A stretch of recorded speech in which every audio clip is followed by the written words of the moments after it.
Assalamualaikum ya Habibi Habibti, welcome to my YouTube channel. ഇന്നത്തെ video നിങ്ങൾ title കണ്ടിട്ടുണ്ടാവും, റെസ്യൂമേനെ കുറിച്ചാണ്. സോ ബേസിക്കലി റെസ്യൂമേ എന്ന് പറയുന്നത് ഒരു ഫസ്റ്റ് ഇംപ്രഷൻ തരുന്നൊരു കാര്യമാണ്. റെസ്യൂമേ ആണ് തീരുമാനിക്കുന്നത് നിങ്ങൾക്ക് ജോബ് ലൈക്ക് ആ ഒരു ഇൻ്റർവ്യൂവിനുള്ള ഡോറ് തുറന്ന് തരുമോ ഇല്ലയോ എന്നുള്ളത് റെസ്യൂമേ ആണ് തീരുമാനിക്കുന്നത്. ഇനി നിങ്ങളൊരു അക്കാഡമിക്സിൽ ടോപ്പായിട്ടുള്ളൊരു സ്റ്റുഡൻ്റ് ആകാം, നിങ്ങൾക്ക് ഹയസ്റ്റ് ക്വാളിഫിക്കേഷൻ ആകാം, പക്ഷേ നല്ലൊരു സി വി ഇല്ലെങ്കിൽ, അത് ലൈക്ക് നല്ല വൃത്തിക്കുള്ളൊരു സി വി അല്ലെങ്കിൽ പ്രോപ്പർലി നിങ്ങളുടെ കാര്യങ്ങളൊന്നും മെൻഷൻ ചെയ്യാത്തൊരു സി വി ആണെങ്കിൽ, അത്ര ഇമ്പ്രസീവ് അല്ലെങ്കിൽ നിങ്ങൾക്ക് അവിടെ ലൈക്ക് ഇൻ്റർവ്യൂ കിട്ടാനുള്ള ചാൻസ് കുറയും. സോ ബേസിക്കലി നിങ്ങളുടെ റെസ്യൂമേ പ്രൊഫഷണൽ ആയിരിക്കണം, നിങ്ങളുടെ കരിയർ സ്റ്റോറി ആയിരിക്കണം നിങ്ങളുടെ റെസ്യൂമേ കാണുമ്പോൾ ഈ റിക്രൂട്ടറിന് മനസ്സിലാവേണ്ടത്. സോ റെസ്യൂമേ ബിൽഡ് ചെയ്യുന്നത് വളരെ ഇമ്പോർട്ടൻ്റ് ആയിട്ടുള്ളൊരു കാര്യമാണ്. ഇപ്പോൾ നമ്മൾ അധികം കണ്ടുവരുന്നതെന്ന് വെച്ചാൽ ക്യാൻവ ടെംപ്ലേറ്റ്സ് കോപ്പി പേസ്റ്റ് ചെയ്തിട്ടാണ് പല റെസ്യൂമേയും വരുന്നത്. ആക്ച്വലി അതൊരു ഐഡിയൽ ആയിട്ടുള്ളൊരു റെസ്യൂമേ ആണോ എന്ന് ചോദിച്ചാൽ ഇറ്റ് ഡിപ്പെൻസ്. അപ്പം നമ്മൾ ഈ കാണാനുള്ള ലുക്ക് മാത്രമല്ല, ഇതിൽ എഴുതിയിരിക്കുന്ന കാര്യങ്ങൾ വളരെ ഇമ്പോർട്ടൻ്റ് ആയിരിക്കണം. അതും കൂടിയാണ് ഡിസൈഡ് ചെയ്യുന്നത് നമ്മളൊരു റൈറ്റ് പേഴ്സൺ ആണോ ഈ ജോബിനുള്ളതൊക്കെ ഡിസൈഡ് ചെയ്യുന്നത് റെസ്യൂമിൽ എഴുതിയിരിക്കുന്ന കാര്യങ്ങളും കൂടിയാണ്. ഇതൊരു ജസ്റ്റ് ഒരു എന്താ പറയുക, ഇൻ്റർവ്യൂ ആണ് എല്ലാം, പക്ഷെ എന്നാലും റെസ്യൂമേ ആണ് ഫസ്റ്റായിട്ട് അവരത് കണ്ടിട്ടാണ് കാൻഡിഡേറ്റിന് പിന്നെ അവർ മെയിൽ അയച്ചിട്ട് ഇൻ്റർവ്യൂവിനൊക്കെ വിളിക്കുന്നത്. സോ ബേസിക്കലി നമ്മൾ ഈ വീഡിയോയിൽ പറയാൻ ഉദ്ദേശിക്കുന്നത് സിമ്പിളായിട്ടുള്ള ഫാർമസിസ്റ്റ് അല്ല, ഏതൊരു ഹെൽത്ത് കെയർ പ്രൊഫഷണലും വർക്ക് ചെയ്യുന്ന ആളായിക്കോട്ടെ, നിങ്ങൾക്കൊരു സിമ്പിളായിട്ടുള്ളൊരു റെസ്യൂമേ മൈക്രോസോഫ്റ്റ് വേർഡ് വെച്ചിട്ട് തന്നെ ക്രിയേറ്റ് ചെയ്യാൻ പറ്റും. അപ്പോൾ അതിൻ്റെ ഒരു ടെംപ്ലേറ്റ് ഞാൻ കാണിച്ചു തരാം. ആ ഒരു ടെംപ്ലേറ്റ് യൂസ് ചെയ്തിട്ടായിരിക്കും ഞാൻ എക്സ്പ്ലെയിൻ ചെയ്യുന്നത് എന്തൊക്കെയാണ് സി വിയിൽ വേണ്ട കാര്യങ്ങൾ. അപ്പോൾ ശരിക്കും സി വിയിൽ എന്തൊക്കെയാണ് വേണ്ടത്. So first, C V and resume തമ്മിലുള്ള വ്യത്യാസം എന്ന് വെച്ചാൽ, സി വി കുറച്ചും കൂടി എലാബറേറ്റ് ആയിട്ടുള്ള ഒരു ഡീറ്റെയിൽഡ് ആയിട്ടുള്ളൊരു കോംപ്രിഹെൻസീവ് ഡോക്യുമെൻ്റ് ആയിരിക്കും, നമ്മുടെ ഫുൾ ഡീറ്റെയിൽസും കാര്യങ്ങളൊക്കെ ആയിട്ട്. അത് നമുക്ക് യൂഷ്വലി അക്കാഡമിക് പൊസിഷൻസിലൊക്കെയാണ് സി വി പ്രിഫർ ചെയ്യുക. ചിലപ്പോൾ വീഡിയോയിൽ ഞാൻ ഇടയ്ക്ക് സി വി എന്ന് പറയും, പറയാനുള്ള എളുപ്പത്തിലാണ്. ആക്ച്വലി ഉദ്ദേശിക്കുന്നത് റെസ്യൂമേ ആണ്. റെസ്യൂമേ മീൻസ് 1 to 2 പേജ് ആയിരിക്കും നമ്മുടെ ഡോക്യുമെൻറ്റ്. അതിൽ മതി, അതിൻ്റെ ആവശ്യമുള്ളൂ 1-2 പേജ് അതിൽ കൂടണ്ട. അപ്പോൾ എന്തൊക്കെ ഇൻഫർമേഷനാണ് വേണ്ടതെന്ന് നോക്കാം. ഫസ്റ്റ് നമുക്ക് വേണ്ടത് ഫുൾ നെയിം വേണം. നമ്മുടെ ഫുൾ പാസ്പോർട്ടിൽ എന്ത് നെയിമാണ് കൊടുത്തിരിക്കുന്നത് ആ നെയിം ഫുള്ളായിട്ട് വേണം. രണ്ടാമത്തേൽ ടൈപ്പ് ഓഫ് ഫാർമസിസ്റ്റ്. ഇപ്പോൾ നിങ്ങൾ ഏത് ടൈപ്പ് ഓഫ് ഫാർമസിസ്റ്റ് ആയിട്ടാണ് വർക്ക് ചെയ്തത്. ഇപ്പം നിങ്ങൾ റീറ്റെയിൽ ഫാർമസിയിലാണ് വർക്ക് ചെയ്യുന്നതെങ്കിൽ നിങ്ങൾക്ക് കമ്മ്യൂണിറ്റി ഫാർമസിസ്റ്റിന് ഇടാം. ഇനി നിങ്ങൾ ഹോസ്പിറ്റലാണ് വർക്ക് ചെയ്തിരുന്നെങ്കിൽ നിങ്ങൾക്ക് ഹോസ്പിറ്റൽ ഫാർമസിസ്റ്റിന് ഇടാം. ഇനി നിങ്ങൾ ക്ലിനിക്കൽ ഫാർമസിസ്റ്റ് ആയിട്ടാണ് വർക്ക് ചെയ്യുന്നതെങ്കിൽ ക്ലിനിക്കൽ ഇടാം. നിങ്ങൾ അസിസ്റ്റൻറ്റ് ഫാർമസിസ്റ്റ് ആണെങ്കിൽ അങ്ങനെ ഇടാം. എന്തൊരു ടൈപ്പ് ഓഫ് ഫാർമസിസ്റ്റ് ആയിട്ടാണ് നിങ്ങൾ അറിയപ്പെടുന്നത് അതിടാം. രണ്ടാമത്തെ കാര്യം നമ്മുടെ പ്രൊഫഷണൽ രജിസ്ട്രേഷനാണ്. ഇപ്പോൾ യു എയിലാണെങ്കിൽ നിങ്ങൾക്ക് DHA എലിജിബിലിറ്റി ലെറ്റർ ഉള്ള ഒരു ഫാർമസിസ്റ്റ് ആയിട്ട് അങ്ങനെ മെൻഷൻ വിത്ത് DHA എലിജിബിലിറ്റി ലെറ്റർ, അല്ലെങ്കിൽ നിങ്ങൾ ഓൾറെഡി എക്സ്പീരിയൻസ് ഉള്ള ഒരാളാണെങ്കിൽ DHA രജിസ്റ്റേർഡ് ഫാർമസിസ്റ്റിന് ഇടാം. ഇനി നിങ്ങൾ MOH ആണെങ്കിൽ MOH, അങ്ങനത്തെ DOH ആണെങ്കിൽ DOH, ഏതാണ് നിങ്ങളുടെ പ്രൊഫഷണൽ രജിസ്ട്രേഷൻ അതിടാം. ഇനി നിങ്ങൾ നാട്ടിലുള്ള ഒരു വ്യക്തിയാണെങ്കിൽ Kerala state pharmacy council registered ഫാർമസിസ്റ്റിന് ഇട്ടാൽ മതി. അപ്പോൾ അങ്ങനെയാണ് സെക്കൻഡ് നമുക്ക് വേണ്ടത് നെയിമിൻ്റെ അണ്ടറിൽ. പിന്നെ ഇതിൽ വേണ്ടത് കോണ്ടാക്റ്റ് ഡീറ്റെയിൽസ് ആണ്, വളരെ ഇമ്പോർട്ടൻ്റ് ആണ്. ഫോൺ നമ്പർ കൊടുക്കാം, പ്രൊഫഷണൽ ഇമെയിൽ ID കൊടുക്കാം, ലിങ്ക്ഡിൻ പ്രൊഫൈൽ ഉണ്ടെങ്കിൽ ലിങ്ക്ഡിൻ പ്രൊഫൈൽസ് കോപ്പി പേസ്റ്റ് ചെയ്യാം. ആൻഡ് ഈ 3 കാര്യങ്ങളാണ്. പിന്നെ അഡ്രസ്സ് എന്ന് വെച്ചാൽ നിങ്ങളുടെ ആ ഒരു പ്ലേസും ആ ലൊക്കേഷൻ മതി. അതായത് ഇപ്പം നിങ്ങളിപ്പം UAയിലാണെങ്കിൽ നിങ്ങൾ കരാമയിലാണ് സ്റ്റേ എങ്കിൽ കരാമ ദുബായിൽ നിന്ന് ഇടാം. വെറുതെ ബിൽഡിംഗ് നെയിമും അഡ്രസ്സും ഫ്ലാറ്റ് നമ്പർ ഒന്നും ഇടേണ്ട ആവശ്യമില്ല. അതൊക്കെ നിങ്ങൾക്ക് പേഴ്സണലി നിങ്ങളുടെ ഇൻഫർമേഷൻ ലീക്ക് ചെയ്യുന്ന പോലെ ആയിരിക്കും. കാരണം നമ്മൾ CV റെസ്യൂമേ എന്നൊക്കെ പറയുമ്പോൾ പലയിടത്തും വായിക്കുന്നതാണ്. സോ അതിൻ്റെ ആവശ്യമില്ല. ജസ്റ്റ് നിങ്ങളുടെ ആ പ്ലേസും ആ ഒരു ലൊക്കേഷൻ അതിൻ്റെ ആവശ്യമുള്ള ആ 2 കാര്യങ്ങൾ മെൻഷൻ ചെയ്താൽ മതി. നമുക്ക് റൈറ്റിലോട്ട് സ്ക്രോൾ ചെയ്യുമ്പോൾ ഇവിടെ UAയിൽ കൂടുതലും പ്രൊഫഷണൽ ഫോട്ടോ വെക്കുന്നതാണ് പ്രിഫർ ചെയ്യുന്നത്. അപ്പോൾ നിങ്ങൾക്ക് അത് വെക്കാം. ഇനി അതില്ലെങ്കിൽ കുഴപ്പമൊന്നുമില്ല, ബട്ട് ഞാൻ പറഞ്ഞില്ലേ പ്രിഫറൻസ് അതായതുകൊണ്ട് നിങ്ങൾക്ക് അത് വെക്കാം. ഇനി ഞാൻ റൈറ്റിൽ താഴോട്ട് സ്ക്രോൾ ചെയ്യുമ്പോൾ പ്രൊഫഷണൽ സമ്മറി എന്ന് പറയുന്നൊരു ഇത് കാണാൻ പറ്റും. Professional summary. ഇപ്പോൾ ചില ആൾക്കാർ നമുക്ക് കരിയർ ഒബ്ജക്റ്റീവ് എന്ന് പറഞ്ഞൊരു സെൻറ്റൻസ് വെക്കുന്നുണ്ടാവും. ആക്ച്വലി അതിൻ്റെ ആവശ്യമില്ല, അത് ഔട്ട്ഡേറ്റഡ് ആയി പ്രൊഫഷണൽ സമ്മറി എന്നാണ് വെക്കുന്നത്. ഈ കരിയർ ഒബ്ജക്റ്റീവിൽ കൂടുതൽ ആൾക്കാർ മെൻഷൻ ചെയ്യുന്നത് ഞാൻ 2 years എക്സ്പീരിയൻസ് ഉള്ള ഫാർമസിസ്റ്റ് ആയിരുന്നു, like I am having 2 years of experience, I am looking for a job in this organisation എന്നൊക്കെ പറഞ്ഞിട്ടായിരിക്കും CV ലൈക്ക് ഒബ്ജക്റ്റീവ്. അതിൻ്റെ ആവശ്യമില്ല. കാരണം നമ്മൾ ഒരു ജോബ് നോക്കുന്നതുകൊണ്ടാണല്ലോ നമ്മൾ CV അയക്കുന്നത്. അപ്പോൾ പ്രത്യേകിച്ച് ഓർഗനൈസേഷൻ്റെ പേരും ഡീറ്റെയിൽസും ഒന്ന് എൻ്റർ ചെയ്തിട്ട് കരിയർ ഒബ്ജക്റ്റീവിൻ്റെ ഒരു ആവശ്യമില്ല. ആ ഒരു പോർഷൻ ഔട്ട്ഡേറ്റഡ് ആയി. ഇനി വേണ്ടത് പ്രൊഫഷണൽ സമ്മറി എന്ന് പറഞ്ഞൊരു ഒരു ടൈറ്റിലാണ്. അതിൻ്റെ അണ്ടറിൽ വരുന്നത് നിങ്ങൾ എന്ത് ടൈപ്പ് ഓഫ് ഫാർമസിസ്റ്റ് ആയിട്ടാണ് വർക്ക് ചെയ്തിരുന്നത്, എത്ര വർഷത്തെ എക്സ്പീരിയൻസ് ഉണ്ട്, എന്തെല്ലാം സ്കിൽസ് ആൻഡ് അച്ചീവ്മെൻറ്റ്സ് നിങ്ങൾക്കുണ്ട്. ഇനി അച്ചീവ്മെൻറ്റ്സ് ഇല്ലെങ്കിലും വേണ്ട, സ്കിൽസും എക്സ്പീരിയൻസും എന്ത് ടൈപ്പ് ഓഫ് ഫാർമസിസ്റ്റ് ആയിട്ടാണ് നിങ്ങൾ വർക്ക് ചെയ്തതെന്നാണ് ഇമ്പോർട്ടൻ്റ് ആയിട്ടുള്ള കാര്യങ്ങൾ ഇതിൽ മെൻഷൻ ചെയ്യേണ്ടത്. ഇതിൻ്റെ എല്ലാം എക്സാമ്പിൾസ് ഞാൻ കാണിച്ചു തരാം കേട്ടോ. ഇത് ഞാൻ ബേസിക് ആ ഒരു സ്കെലിറ്റൻ എന്ന് പറയില്ല, ബേസിക് ആയിട്ടുള്ള എന്തൊക്കെ പോയിൻറ്റ്സ് ആണ് വേണ്ടതെന്നുള്ളത് മാത്രമാണ് ഇവിടെ മെൻഷൻ ചെയ്യുന്നത്. ഇനി നമ്മൾ ലെഫ്റ്റിലോട്ട് പോകുമ്പം നിങ്ങൾക്ക് കാണാൻ പറ്റുന്ന വർക്ക് എക്സ്പീരിയൻസ് എന്ന് പറഞ്ഞ ടൈറ്റിലാണ്.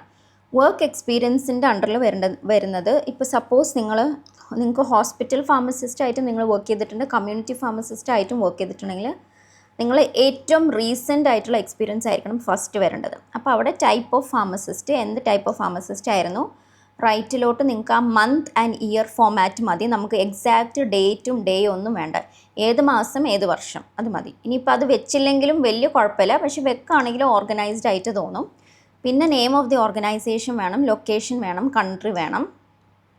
പിന്നെ അതിൻ്റെ അണ്ടറിൽ നിങ്ങൾ ചെയ്യുന്ന കാര്യങ്ങളുടെ ഒരു 3 to 4 പോയിൻറ്റ്സ് അല്ലെങ്കിൽ 3 to 5 പോയിൻറ്റ്സ് മാക്സിമം മതി. ഈ പോയിൻറ്റ്സ് ശ്രദ്ധിക്കണം, ബുള്ളറ്റ് പോയിൻറ്റ്സ് ആയിരിക്കണം, 1 ലൈൻഡ് സെൻറ്റൻസ് ആയിരിക്കണം. വലിയ പാരഗ്രാഫുകളൊന്നും എഴുതി നിറയ്ക്കരുത്, ആരും ഇരുന്ന് വായിക്കില്ല. അപ്പോൾ ഇതൊക്കെയാണ് കാര്യങ്ങൾ. ഇനി ഇതിൻ്റെ അണ്ടറിലിടുന്ന പോയിൻറ്റ്സ്, ഇപ്പോൾ ശരിക്കും നമ്മൾ ഇതിൽ വേർഡ് ഡോക്യുമെൻറ്റിൽ നിങ്ങൾ ചെയ്ത കാര്യങ്ങൾ, നിങ്ങൾ ആ ഒരു ഓർഗനൈസേഷനിൽ വർക്ക് ചെയ്തപ്പം നിങ്ങൾ എന്തെല്ലാം കാര്യങ്ങളാണ് ചെയ്തത്, ആ പോയിൻറ്റ്സ് നിങ്ങൾ എഴുതിയിട്ട് നിങ്ങളിത് കോപ്പി പേസ്റ്റ് ചെയ്തിട്ട് ChatGPTയിൽ ഇടുക. എന്നിട്ട് നിങ്ങൾ ഇങ്ങനത്തെ ഒരു പ്രോംപ്റ്റ് എൻ്റർ ചെയ്യണം. അതായത് rephrase these sentences using strong action verbs and that highlights my skills for a resume അല്ലെങ്കിൽ ഫാർമസിസ്റ്റ് റെസ്യൂമേ എന്ന് പറഞ്ഞൊരു പ്രോംപ്റ്റ് കൊടുത്താൽ ChatGPT ഇത് റീഫ്രേസ് ചെയ്യും. നിങ്ങൾ ചെയ്ത കാര്യങ്ങൾ തന്നെ, പക്ഷേ കുറച്ചും കൂടി ഇംഗ്ലീഷ് സെൻറ്റൻസ് ഒന്ന് റീഫ്രേസ് ചെയ്ത് പ്രൊഫഷണൽ ആക്കി തരും. അത് കുറേ വലിയ സെൻറ്റൻസ് ആണെങ്കിൽ അത് ഇനിയും കൺസൈസ് ചെയ്യാനുള്ള പ്രോംപ്റ്റ് കൊടുത്തിട്ട് one line സെൻറ്റൻസ് കൊടുക്കാം. ഇവിടെ ഞാൻ ജസ്റ്റ് ഒരു എക്സാമ്പിൾസ് കൊടുത്തിട്ടുണ്ട്. Dispensed medications to inpatients as per prescriptions, reviewed and interpreted prescription orders for accuracy, provided patient counselling on medication usage and side effects. അങ്ങനെ ചെറിയ പോയിൻറ്റ്സ് ആയിട്ട് നിങ്ങൾക്ക് ഇങ്ങനെ മെൻഷൻ ചെയ്യാം. ഇനി മോർ ദാൻ 1 ഓർഗനൈസേഷനിൽ എക്സ്പീരിയൻസ് ഉണ്ടെങ്കിൽ ഞാൻ പറഞ്ഞ പോലെ റീസെൻറ്റ് ലാസ്റ്റ് ചെയ്തതായിരിക്കും മേളിൽ വരിക, പിന്നെ അങ്ങോട്ടുള്ളതൊക്കെ താഴെ വരും വർക്ക് എക്സ്പീരിയൻസിൻ്റെ അണ്ടറിൽ. നമുക്ക് റൈറ്റിലോട്ട് നീങ്ങുമ്പം എഡ്യൂക്കേഷൻ പോർഷൻ കാണാം. എഡ്യൂക്കേഷനിൽ നിങ്ങളുടെ ഹയസ്റ്റ് ക്വാളിഫിക്കേഷൻ മെൻഷൻ ചെയ്യുക. പലവരും ചിലപ്പോൾ BPharm + MPharm ആയിരിക്കും. അപ്പോൾ ഫസ്റ്റ് നിങ്ങൾ MPharmൻ്റെ ഡീറ്റെയിൽസ് കൊടുത്തിട്ട് BPharmൻ്റെ കൊടുത്താൽ മതി. അപ്പോൾ ഹയസ്റ്റ് ക്വാളിഫിക്കേഷൻ ആദ്യം വരും. അതിൽ വേണ്ടത് കോഴ്സിൻ്റെ പേര്, കോളേജ്, യൂണിവേഴ്സിറ്റി, ലൊക്കേഷൻ. ഈ കോഴ്സിൻ്റെ പേര് കൊടുക്കുമ്പോൾ സൈഡിൽ നിങ്ങൾക്ക് വേണമെങ്കിൽ ഇയർ മെൻഷൻ ചെയ്യാം, ഓപ്ഷണലാണ്. പിന്നെ score, GPA percentile score, top സ്കോറേഴ്സൊക്കെ ആണെങ്കിൽ നിങ്ങൾക്ക് അത് മെൻഷൻ ചെയ്യാം. അല്ലെങ്കിൽ നിങ്ങൾ മെൻഷൻ ചെയ്തില്ലെങ്കിലും കുഴപ്പമൊന്നുമില്ല, ഇറ്റ്സ് യുവർ വിഷ്, അത് ഓപ്ഷണലാണ്. പിന്നെ നിങ്ങൾ റൈറ്റിലോട്ട് വരുമ്പോൾ പേഴ്സണൽ സ്കിൽസ് എന്ന് പറഞ്ഞ സെക്ഷനാണ്. ഇത് ആക്ച്വലി ഭയങ്കര ഇമ്പോർട്ടൻ്റ് ആയിട്ടുള്ള കാര്യമാണ്. കാരണം ഇതിൽ പലവരും പല കാര്യങ്ങൾ കോപ്പി പേസ്റ്റ് ചെയ്യും, പക്ഷേ ഇൻ്റർവ്യൂവിൽ ഈ സ്കിൽസ് ഉണ്ടോ എന്ന് അറിയാനുള്ള രീതിയിലുള്ള ചോദ്യങ്ങൾ ചോദിക്കുമ്പം ഒരു ആൻസറും റിപ്ലൈയും നമുക്ക് കാൻഡിഡേറ്റിൻ്റെ സൈഡിൽ നിന്ന് കിട്ടാറില്ല. അപ്പോൾ ഇതൊക്കെയാണ് സംഭവിക്കുക. കാരണം നമ്മൾ ഇതിൽ സ്കിൽസ് എൻ്റർ ചെയ്യുമ്പോൾ നമുക്ക് ശരിക്കുള്ള സ്കിൽസ് ആയിരിക്കണം. ഇനി അഥവാ അല്ലെങ്കിൽ പോലും അത് റിലേറ്റഡ് ആയിട്ടുള്ള ക്വസ്റ്റ്യൻസ് വരുമ്പോൾ എങ്ങനെ ആൻസർ ചെയ്യണം എന്നുള്ള കാര്യം നമ്മൾ അറിഞ്ഞിരിക്കേണ്ടതാണ്. സോ സ്കിൽസ് മെൻഷൻ ചെയ്യുമ്പം മാക്സിമം 5 or 6 സ്കിൽസിൻ്റെ ആവശ്യമുള്ളൂ, ബുള്ളറ്റ് പോയിൻറ്റ്സിലായിരിക്കണം. ഇതിൽ എക്സാമ്പിൾസ് എന്ന് വെച്ചാൽ ഞാൻ ഇട്ടിരിക്കുന്ന extern communication and organisational skills, proactive and initiative driven with strong mentoring and coaching abilities. അപ്പോൾ ഇതുപോലത്തെ എന്തെങ്കിലുമൊക്കെ സ്കില്ലിടാം. പക്ഷെ നമ്മൾ സ്കില്ലിടുമ്പോൾ ഇതുപോലെ നിങ്ങൾക്ക് ChatGPTയിൽ റീഫ്രേസ് ചെയ്തിട്ടിടാം. 60-70% ക്വസ്റ്റ്യൻസ് വരാൻ പോകുന്നത് നിങ്ങളുടെ സി വി നോക്കിയിട്ട് തന്നെയാണ്. സി വിയിൽ എന്താണ് എഴുതിയിരിക്കുന്നത് അതിൻ്റെ ബേസ്ഡ് ആയിട്ടായിരിക്കും ക്വസ്റ്റ്യൻസ് മെജോറിറ്റി വരാം. അപ്പം നമ്മുടെ സി വി നമുക്ക് ബൈ ഹാർട്ടായിരിക്കണം. അതിൽ എന്ത് രീതിയിലുള്ള ക്വസ്റ്റ്യൻ വന്നാലും നമ്മൾ ആൻസർ ചെയ്യാനും നമുക്ക് അറിയണം. ആ ആൻസേഴ്സ് റെഡി ആയിട്ട് ഇരിക്കണം. സ്കിൽസിൻ്റെ തന്നെ വേറൊരു വീഡിയോ ചെയ്യാം.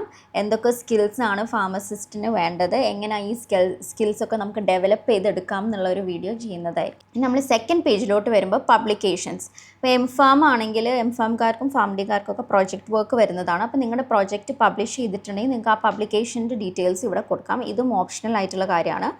താഴോട്ട് വരുമ്പം പ്രസൻറ്റേഷൻസ്, റിസർച്ച് അവാർഡ്സ്, ഓണേഴ്സ് അങ്ങനെ എന്തെങ്കിലുമൊക്കെ കിട്ടിയിട്ടുണ്ടെങ്കിൽ അതൊക്കെ നിങ്ങൾക്ക് ഇവിടെ ആഡ് ചെയ്യാം. ഇൻവൈറ്റഡ് ടോക്സ്, എവിടെയെങ്കിലും നിങ്ങൾ സ്പീക്കറായിട്ട് പോയിട്ടുണ്ട്, ഏതെങ്കിലും കോൺഫറൻസസിൽ നിങ്ങൾ റിസോഴ്സ് പേഴ്സണായിട്ടൊക്കെ പോയിട്ടുണ്ടെങ്കിൽ നിങ്ങൾക്ക് ഇവിടെ മെൻഷൻ ചെയ്യാം.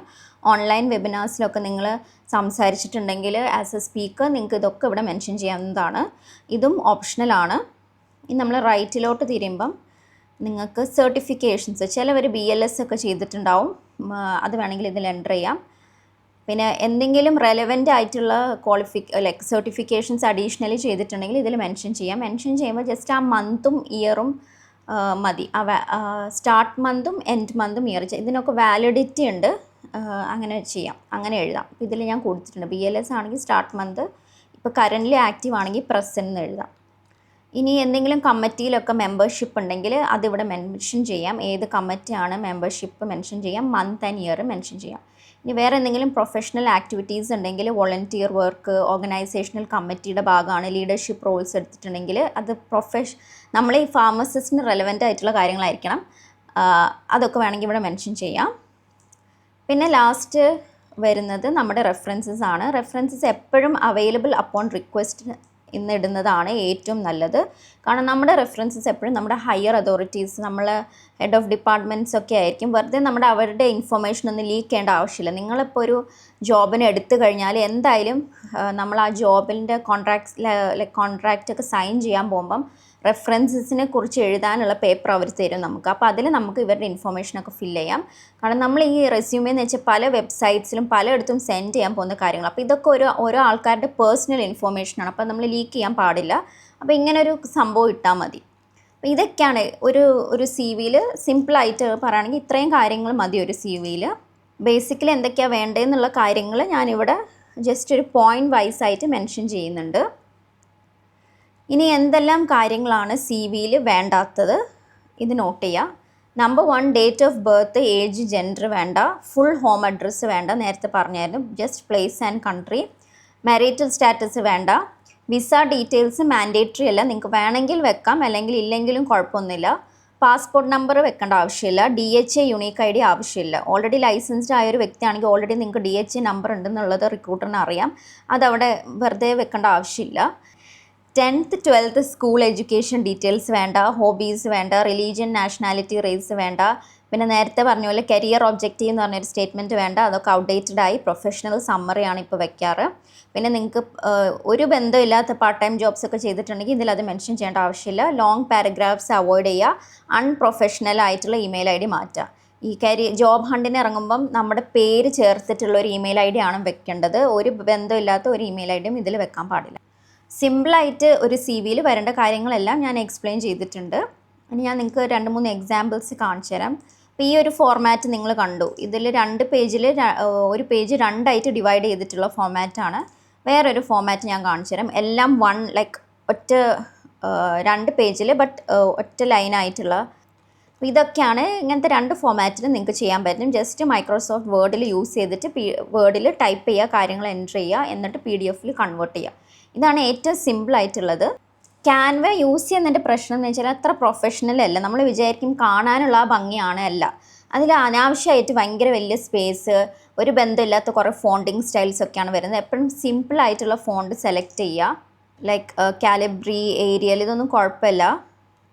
ഇതൊക്കെ നിങ്ങൾക്ക് യൂസ് ചെയ്യാം സി വിയിൽ. പിന്നെ ഫോൺ സൈസിലൊക്കെ വളരെ ഇമ്പോർട്ടൻസ് ഉണ്ട്. 11 to 12 ഫോൺ സൈസൊക്കെ ചൂസ് ചെയ്യുമ്പോൾ 11 to 12 ആ ഒരു റേഞ്ചിലൊക്കെ ആയിരിക്കണം ഫോൺ സൈസ്. ടൈറ്റിൽസിനും സബ് ഹെഡിങ്സിനൊക്കെ ഒരു 13 or 14 ഒക്കെ വേണമെങ്കിൽ വെക്കാം. അല്ലെങ്കിൽ ടൈറ്റിൽസിനും സബ് ടൈറ്റിൽസിനൊക്കെ 12 വെച്ചിട്ട് അതിൻ്റെ അടിയിൽ വരുന്ന ടെക്സ്റ്റിന് 11 വെക്കാം. ഇത്രയൊക്കെ മതി. ഒരുപാട് വലിയ സൈസിലൊന്നും വേണ്ട. അപ്പോൾ അത്രയേ ഉള്ളൂ. നിങ്ങൾക്ക് ഈ വീഡിയോ ഇഷ്ടമായെങ്കിൽ നിങ്ങൾ ലൈക്ക് ചെയ്യുക, സബ്സ്ക്രൈബ് ചെയ്യുക, നിങ്ങൾ ഫ്രണ്ട്സായിട്ടൊക്കെ ഷെയർ ചെയ്യുക. And thanks for supporting me. വേറൊരു വീഡിയോയിൽ ഇനി നമുക്ക് കാണാം ഇൻഷാ അല്ലാ. So take care. മസ്സലാമ.